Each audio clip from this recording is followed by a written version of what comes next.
சங்கனூர் ஓடையில் தூர்வாரும் பணியின் போது வீடு இடிந்து பாதிக்கப்பட்ட ஆட்டோ ஓட்டுநர் சுரேஷ் குடும்பத்தினர் இன்று மாவட்ட ஆட்சியரிடம் இழப்பீடு கோரி மனு அளித்தனர். கோவை ரத்தினபுரி ஹட்கோ காலனியில் சங்கனூர் ஓடை ஓரத்தில் வசித்து வந்த சுரேஷின் மாடி வீடும் அருகில் இருந்த ஓட்டு வீடுகளும் நேற்று இரவு சரிந்து விழுந்தன. ஓடை தூர்வாரும் பணியின் போது வீட்டின் ஒரு பகுதியை இடிக்க கேட்டபோது இடித்து தந்தோம். ஆனால் தொடர்ந்து ஆழமாக தூண்டியதால் விரிசல் ஏற்பட்டு வீடு சரிந்து விட்டது. எங்களுக்கு அடுக்குமாடி குடியிருப்பு வேண்டாம், தனி இடம் கொடுத்தால் நாங்களே வீடு கட்டிக் கொள்கிறோம் என சுரேஷ் தெரிவித்தார். மார்க்சிஸ்ட் கம்யூனிஸ்ட் கட்சியின் மாவட்ட செயற்குழு உறுப்பினர் கிருஷ்ணமூர்த்தி கூறுகையில், ஏழை மக்கள் வசிக்கும் பகுதியில் மாற்று ஏற்பாடுகள் இன்றி ஒப்பந்ததாரர் பணி மேற்கொண்டது தவறு. அவர் ரூபாய் 20 லட்சம் இழப்பீடு வழங்க வேண்டும். பாதிக்கப்பட்டவர்களுக்கு குடிசை மாற்று வாரிய வீடு ஒதுக்க வேண்டும். தூர்வாரும் பணிகளை தற்காலிகமாக நிறுத்த வேண்டும். திமுக விவசாய அணி மாவட்ட துணை அமைப்பாளரான சுரேஷின் குடும்பத்திற்கு விரைவில் நிவாரணம் வழங்கப்படும் என அதிகாரிகள் தெரிவித்தனர். வீட்டை உடைச்சி கொடுக்க சொன்னாங்க, உடைச்சி கொடுத்தோம். திரும்பி உடைச்சி கொடுத்ததுக்கப்புறம் திரும்பி நோண்டணும்னு சொல்லி கீழே கிராக் ஆகுது, நோண்டாமல் நிறுத்துதுன்னு சொன்னோம். அதையும் செய்யலை. நைட்டு 9 மணிக்கு ஒரு 8:30 மணி இருக்குங்க, பில்டிங்கே அப்படியே சாய்ஞ்சு கீழே விழுந்துருச்சு. இதுக்கப்புறம் கேட்டதுக்கு எல்லாருமே வந்தாங்க, உங்களுக்கு மாற்று இடம் தரேன் அப்படின்னாங்க. அப்போ இருக்கிற இடத்துக்கு இப்போ இந்த பில்டிங்க்கு சேதாரத்துக்கு யார் பதில் சொல்கிறது அப்படின்னா, எனக்கு நஷ்டீடு இழப்பீடு எனக்கு அமௌண்ட் வரணுங்க. ஏன்னா எங்ககிட்ட எல்லாம் வசதி இல்லை. அதனால் சாதாரண ஆட்டோ டிரைவரு, அந்த ஆட்டோ ஓட்டி தான் 2 பிள்ளைகளை வச்சுக்கிட்டு, பிள்ளைகளுக்கும் வேலை இல்லை. அதனால் எனக்கு இதோட இழப்பீடு எவ்வளோ வரணுமோ எனக்கு வரணுங்க. எனக்கு இந்த அப்பார்ட்மெண்ட்டு இதெல்லாம் எனக்கு ஆகாதுங்க. எனக்கு தனியாக இடம் வேணும்.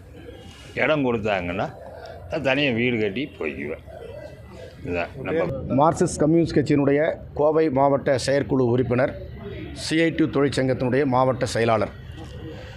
நேற்றைய தினம் சிவானந்தா காலனி, சங்கனூர் ஓடைக்கு பக்கத்தில் இருக்கிற ஹட்கோ காலனிக்கு பக்கத்தில் இருக்கக்கூடிய குடியிருப்புகளில் ஏற்கனவே மாநகராட்சி சங்கனூர் ஓடையை தூர்வாரி ஒரு பாதுகாப்பு சுவர் வைப்பதற்கான நடைமுறையை துவக்கியிருக்கிறாங்க.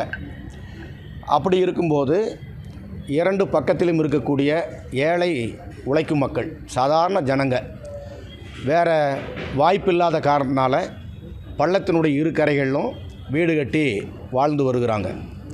இந்த நிலையில் தடுப்புச் சுவர் கட்டுகிறேன் என்ற பெயரில் ஒரு மாற்று ஏற்பாடு எதுவும் செய்யாமல், மாற்று வீடோ மாற்று இடமோ எதுவும் தராமல், கரையில் இருக்கக்கூடிய வீடுகளுக்கு பாதிப்பு ஏற்படுத்தக்கூடிய வகையில் அந்த ஒப்பந்ததாரர் அந்த பணியை செய்து கொண்டிருக்கக்கூடியவர்கள் நேற்று இரவு 8:30 மணிக்கு அந்த JCB இயந்திரம் மூலமாக கீழே இருக்கிற வீட்டுக்கு கீழே இருக்கக்கூடிய அந்த மண்ணை எடுக்கிறேன் என்ற பெயரில் ஒரு மிஸ்ஹேண்டலிங், ஒரு தவறான முறையில் கையாண்டு அங்கே 2 வீடுகள் என்பது உள்ளே பள்ளத்து கரைக்குள்ளே உள்ளே விழுந்திருக்கிறது.